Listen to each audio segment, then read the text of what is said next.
अच्छा जी, बिस्मिल्लाहिर्रहमानिर्रहीम। तो बच्चों, आज सेकंड ईयर का ये हमारा दूसरा टेस्ट है और इसमें चैप्टर नंबर 12 करंट इलेक्ट्रिसिटी और इलेक्ट्रोमैग्नेटिज्म का। इसमें फिजिक्स का पोर्शन जो है वो स्टार्ट होता है 82 से। इसमें पहला वाला एमसीक्यू जो है लिखा है the flow of 6.25 multiplied by 10 power 18 electrons per second through a cross section represent a current of. तो बच्चों, आप लोगों ने पढ़ा था कि करंट को हम लिखते हैं I is equal to Q divided by T. मतलब ये कि 1 एम्पियर बराबर होता है 1 कूलम डिवाइडेड बाई 1 सेकंड का। और आप लोगों ने पढ़ा है कि एक कूलम में कितने इलेक्ट्रॉन होते हैं 6.25 मल्टीप्लाइड बाई 10 पावर 18 इलेक्ट्रॉन्स, और यहाँ पे आएगा पर सेकंड। तो अगर एक सेकंड में 6.25 इंटू 10 पावर 18 इलेक्ट्रॉन्स किसी कंडक्टर की क्रॉस सेक्शनल एरिया से पास करें तो वहां पे करंट कितना फ्लो कर रहा है 1 एम्पियर।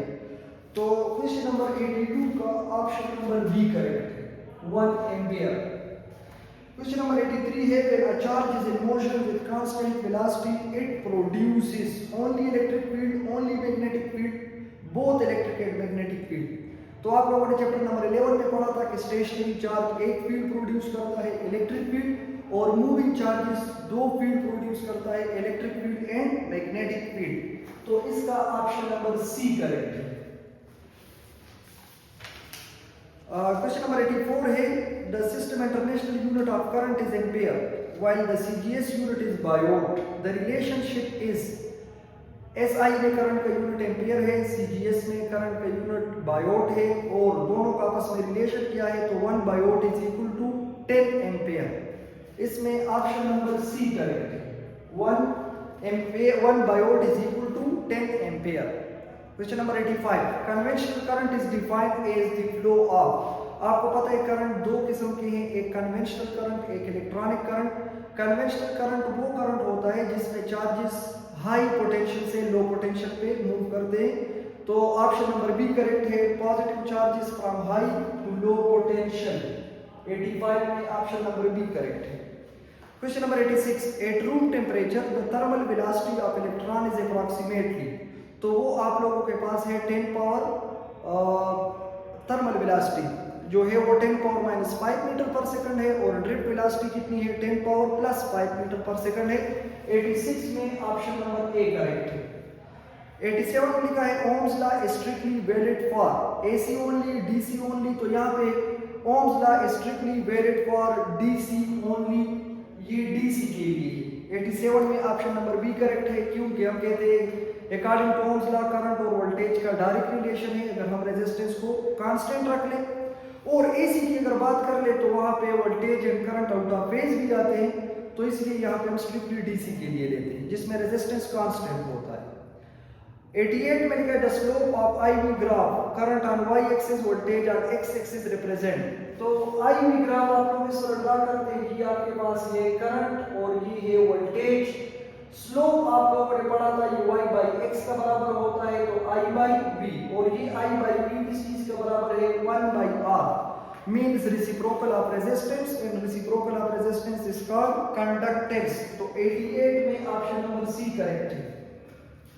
89 में लिखा है which of the following is non ohmic conductor copper wire at low temperature, silver wire, filament of bulb. तो ये बुक में भी एग्जांपल दिया है कि फिलामेंट ऑफ बल्ब जो है ये नॉन ओमिक कंडक्टर है, थर्मिस्टर भी नॉन ओमिक कंडक्टर है, सेमीकंडक्टर्स भी नॉन ओमिक कंडक्टर है। तो 89 में ऑप्शन नंबर सी करेक्ट है। अच्छा, 90 में है the reciprocal of resistance is called, reciprocal of resistance को हम क्या कहते हैं कंडक्टेंस कहते हैं। 90 में option number C. 91 the cause of electrical resistance in a conductor is high potential difference, flow of protons, collision of electrons with atoms and molecules। तो electrical resistance की काज जो है वो collision of electron with atoms and molecules है। इसमें भी option number C correct है। 92 में है specific resistance depends on. Specific resistance हमने पढ़ा था कि किस चीज पे डिपेंड नहीं करता, वायर के डायमेंशन पे डिपेंड नहीं करता, मतलब लेंथ, एरिया, रेडियस, डायमीटर, इन फैक्टर्स पे डिपेंड नहीं करता। और यहाँ पे लिखा है डिपेंड किस तरह करता है, तो ये मटेरियल के नेचर पे डिपेंड करता है और टेम्परेचर पे डिपेंड करता है। आप लोगों ने पढ़ा था कि रेजिस्टिविटी का टेम्परेचर के साथ डायरेक्ट रिलेशन है फॉर कंडक्टर्स, और सेमीकंडक्टर्स के लिए इनवर्स रिलेशन। तो आप लोगों के पास 92 में करेक्ट ऑप्शन आ गया ऑप्शन नंबर सी। 93 है, if a wire of resistance R is cut into two equal parts, the resistivity of each part will be dash। तो अभी हमने यही बात की कि रेजिस्टिविटी जो है वो डायमेंशन पे डिपेंड नहीं करता, तो अगर इसको हम कट भी करें तो उसकी रेजिस्टिविटी सेम रहती है। इसका भी करेक्ट ऑप्शन नंबर सी है, it's resistivity will be remain same. अच्छा 94 क्वेश्चन है, a wire is stretched such that its length becomes double its new resistance value। तो बच्चों इस रेजिस्टेंस में दो किस्म के क्वेश्चन आते हैं, एक विदाउट स्ट्रेचिंग होती है और एक ऑन स्ट्रेचिंग होती है। तो स्टेटमेंट को आप लोगों ने सही तरीके से पढ़ना है। यहाँ पे लिखा है कि स्ट्रेच करके हमने इसके लेंथ को डबल किया है, तो आप लोगों के पास relation R is directly proportional to n का स्क्वायर। यहाँ पे अगर आप लोग लेंथ को n टाइम्स ज्यादा करते हैं तो रेजिस्टेंस जो है वो n स्क्वायर टाइम्स ज्यादा होता है। तो यहाँ पे लेंथ को आपने क्या किया है, डबल किया है, तो रेजिस्टेंस 2 का स्क्वायर क्या आएगा 4, तो रेजिस्टेंस कितना बढ़ जाएगा 4 टाइम्स ज्यादा होगा। तो यहाँ पे करेक्ट ऑप्शन जो है आप लोगों का 94 में वो ऑप्शन नंबर बी करेक्ट है। 95 में लिखा है a particle follows a helical path when the angle is। बच्चों इसका मतलब है कि अगर कोई चार्ज पार्टिकल मैग्नेटिक फील्ड में एंटर हो जाए, तो ये हमने डिस्कस किया है कि अगर वो परपेंडिकुलरली एंटर हो जाए तो चार्ज पार्टिकल जो है वो सर्कुलर पाथ में मूव करता है, और अगर वो एक ऐसे एंगल पे एंटर हो जाए कि एंगल 0 से ग्रेटर हो और 90 से कम हो, तो फिर वो चार्ज पार्टिकल हेलिकल पाथ में मूव करेगा। ये आप लोगों के पास हेलिकल पाथ जिसमें हॉरिजॉन्टल एंड वर्टिकल दोनों डिस्टेंस कवर्ड होते हैं। तो 95 में आप लोगों का करेक्ट ऑप्शन जो है वो एंगल 0 और 90 के बीच में है, तो ऑप्शन नंबर सी करेक्ट है। 96 में अगर आप देख ले तो लिखा है the radius of circular path of a charge particle is inversely proportional to. तो ये motion of a charge particle in magnetic field में हमने एक इक्वेशन पढ़ा था, और वो था R is equal to mv divided by qb। तो यहाँ पे देख लो एक ऑप्शन आपको गिवन है मास, तो मास के साथ डायरेक्टली रिलेशन है, वेलोसिटी के साथ भी डायरेक्टली रिलेशन है, mv की जगह पे हम मोमेंटम लिख सकते हैं उसके साथ भी डायरेक्टली रिलेशन है, तो मैग्नेटिक फील्ड के साथ इसका इनवर्स रिलेशन है। तो यहाँ पे आप लोगों का 96 में ऑप्शन नंबर सी करेक्ट है। 97 में लिखा है the ratio of the radius of a proton to an electron moving with same velocity is. तो यहाँ पे ये वाली इक्वेशन आप लोग यूज कर ले, तो r का m के साथ कौन सा रिलेशन है डायरेक्ट, तो radius of proton to radius of electron is equal to ये बनेगा mass of proton divided by mass of electron. आपको पता है कि प्रोटॉन का मास इलेक्ट्रॉन के मास से कितना ज्यादा है, 1836 टाइम्स ज्यादा है। तो मास ऑफ इलेक्ट्रॉन के साथ कैंसिल कर लो, तो आपके पास रेशो बन जाती है 1836:1। तो ऑप्शन नंबर सी करेक्ट है। प्रोटॉन और इलेक्ट्रॉन की रेशो फाइंड करो, अगर चार्ज पार्टिकल सेम वेलोसिटी से मूव करती है, तो यहां पे देख लो 20 में क्या है कांस्टेंट।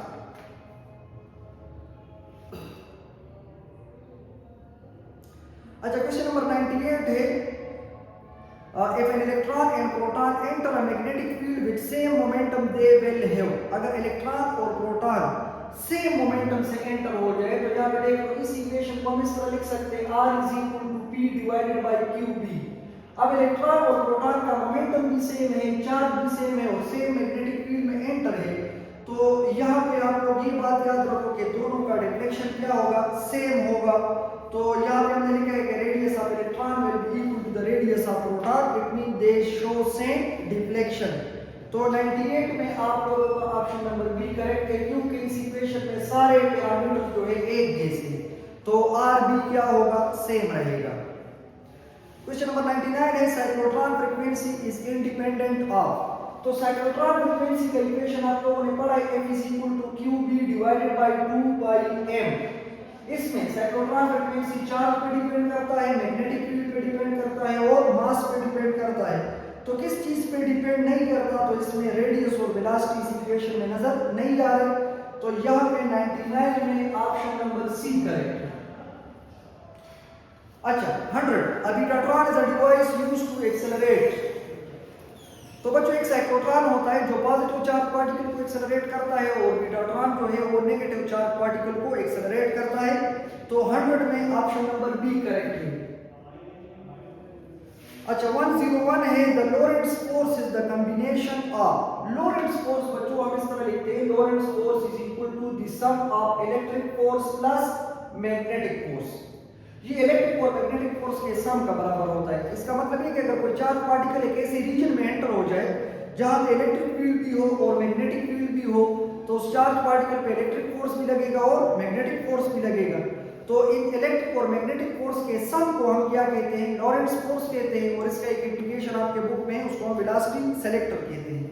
तो 101 में आप लोगों को अगर आप देखें तो ऑप्शन नंबर बी करेक्ट है, इलेक्ट्रिक एंड मैग्नेटिक फोर्स। 102 है if a wire is stretched to triple its length the area of cross section become। अब देख लो अगेन यहाँ पे लिखा है कि स्ट्रेच करके हमने इसके लेंथ को ट्रिपल किया है तो अगेन हम r is directly proportional to l square लेंगे और ये वाला शॉर्टकट फिर से यूज कर लो कि अगर मैं लेंथ को क्या करूं 3 टाइम्स ज्यादा करूं तो यहाँ पे आपके पास रेजिस्टेंस जो है वो कितना कम होगा? 9 टाइम कम होगा। लेंथ को आपने क्या किया है? लेंथ को आपने ट्रिपल किया है तो रेजिस्टेंस क्या हुआ है? 9 टाइम कम हुआ है। अच्छा तो यहाँ पे कहते हैं कि if a wire is stretched to triple its length the area of cross section become इसकी क्रॉस सेक्शन एरिया क्या होगी? तो या तो स्ट्रेच करने से अगर आप लोग स्ट्रेच करते हैं तो स्ट्रेच करने से आप लोग वॉल्यूम को क्या रखते हैं? वॉल्यूम को आप लोग रखते हैं कांस्टेंट। तो अगर लेंथ को आपने 3 टाइम्स ज्यादा किया है तो एरिया को आप लोग कितना कम करोगे? 3 टाइम कम करोगे और रेजिस्टेंस कितना होगा? r/9 और इसमें हम रखेंगे कि वॉल्यूम क्या रहेगा? Volume will be constant. तो 102 में आप लोगों का करेक्ट ऑप्शन क्या होगा? a/3 option number B correct है। 102 में ऑप्शन नंबर बी करेक्ट है। अच्छा 103 the unit of conductivity is conductivity का यूनिट क्या है? तो बच्चों रेसिप्रोकल ऑफ रेजिस्टिविटी को हम क्या कहते हैं? कंडक्टिविटी कहते हैं। कंडक्टिविटी को हम इस तरह लिखते हैं 1 divided by row.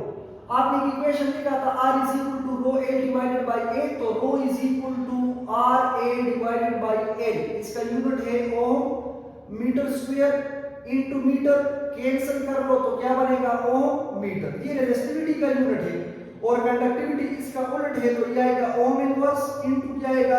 Metre inverse. Ohm inverse को हम MHO भी कहते हैं इनटू मीटर इनवर्स इसको हम सीमन भी कहते हैं। यहाँ पे 103 में अगर आप लोग देख ले तो ये वाला ऑप्शन आपको नजर आ रहा है और 103 में ऑप्शन नंबर बी करेक्ट है। 104 for conductors as temperature increases resistance. तो कंडक्टर के लिए रेजिस्टेंस और टेम्परेचर का कौन सा रिलेशन है? डायरेक्ट रिलेशन है। और इंसुलेटर के लिए रेजिस्टेंस और टेम्परेचर का कौन सा रिलेशन है? Inverse relation. तो टेम्परेचर इंक्रीज करो तो रेजिस्टेंस क्या होगा? इंक्रीज होगा। 104 में ऑप्शन नंबर बी करेक्ट है। 105 में for semiconductors the temperature coefficient of resistance is. Semiconductors के लिए टेम्परेचर कोएफिशिएंट का पहले आपको इक्वेशन का पता हो alpha is equal to RT minus R0 divided by क्या है? R0T। अब वो सेमीकंडक्टर का ये है कि रेजिस्टेंस का टेम्परेचर के साथ कौन सा रिलेशन है? इनवर्स रिलेशन है। टेम्परेचर ज्यादा करने से रेजिस्टेंस क्या होता है? कम होता है। तो जब आप टेम्परेचर बढ़ाते हैं तो रेजिस्टेंस टेम्परेचर वाला जो है हीट वाला कम होगा और एकदम रेजिस्टेंस ज्यादा है। तो छोटी वैल्यू को जब आप लोग बड़ी वैल्यू से माइनस करते हैं तो वहां पे अल्फा की वैल्यू क्या आएगी? नेगेटिव आएगी। तो आपके पास है इसको हम NTC कहते हैं नेगेटिव टेम्परेचर कोएफिशिएंट। 105 में अगर आप देख ले तो इसका करेक्ट ऑप्शन है option number B negative. A material with a resistivity of 10 power minus 8 ohm meter is likely a। तो इसकी रेजिस्टिविटी अगर आप देख ले तो ये बहुत कम है 10 पावर माइनस 8 ओम मीटर है। तो ये आपको कंडक्टर रिप्रेजेंट करता है। सुपर कंडक्टर का फिर 10 पावर माइनस 25 ओम मीटर है। 107 लिखा है कि if the radius of wire is doubled without stretching its resistance become। अब रेडियस को आपने डबल करना है तो रेडियस बच्चों यहाँ पे लिखा है विदाउट स्ट्रेचिंग तो r का रेडियस के साथ इनवर्स रिलेशन है इस तरह r is inversely proportional to r square। यहाँ पे अगर r स्ट्रेचिंग होता तो फिर r is inversely proportional to r power 4 है। अच्छा अगर रेडियस को हम डबल करें इसका मतलब है कि अगर रेडियस को मैं n टाइम्स ज्यादा करूं तो रेजिस्टेंस n स्क्वायर टाइम कम होगा। यहाँ पे रेडियस को डबल करो तो रेजिस्टेंस क्या होगा? का स्क्वायर क्या होगा r/4। तो यहाँ पे करेक्ट ऑप्शन जो है 107 का वो ऑप्शन नंबर डी। 106 का ऑप्शन नंबर सी था और 107 का ऑप्शन नंबर डी कि अगर वायर रेडियस ऑफ वायर को हम डबल करें तो रेजिस्टेंस कितना कम होगा, तो रेजिस्टेंस 4 टाइम कम होगा। क्वेश्चन नंबर 108 है if a wire is stretched such that its radius is half then the new resistance is dash। अब यहाँ पे देखो स्ट्रेच की बात है, तो अब आप लोगों ने लिखना है r is inversely proportional to r power 4। अब अगर रेडियस को मैं क्या करूं, रेडियस को क्या लिखा है such that its radius is half, मतलब ये कि अगर r रेडियस को मैं n टाइम कम कर लूं तो नया रेजिस्टेंस n पावर 4 टाइम क्या होगा ज्यादा। तो हाफ का मतलब ये कि r/2 कर लो तो यहाँ पे 2 पावर 4 into r, तो 2 पावर 4 से क्या आता है 16r आता है। तो यहाँ पे 108 में कौन सा ऑप्शन करेक्ट है, ऑप्शन नंबर डी करेक्ट है।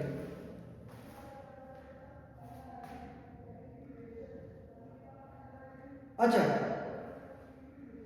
चलिए जी, ये हैंड्स आप लोग नोट कर लो।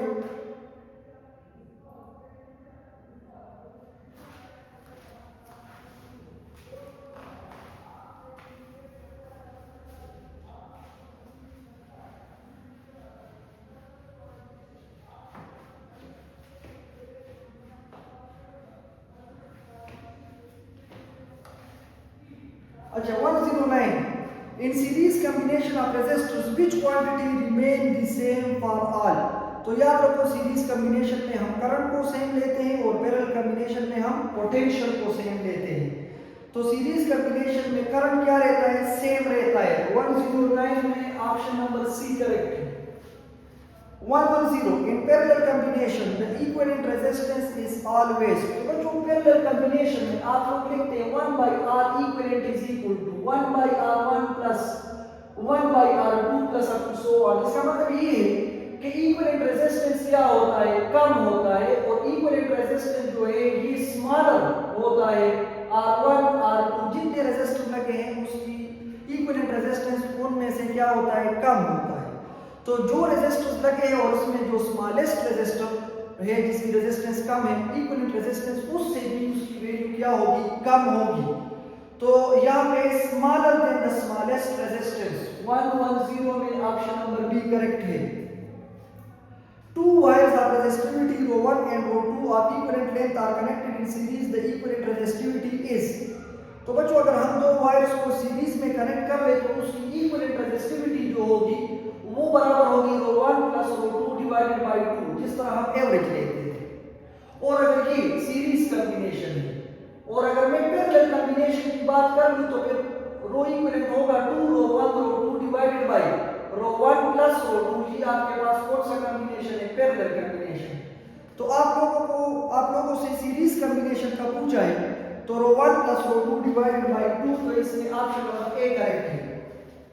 112 three resistors of 3 ohm each are connected in parallel where equivalent resistance is। अच्छा अगर आप लोग पैरेलल में कनेक्ट करते हैं तो आपके पास R इक्विवेलेंट बराबर होता है R डिवाइडेड बाय N। ये आइडेंटिकल रेजिस्टर्स की बात है।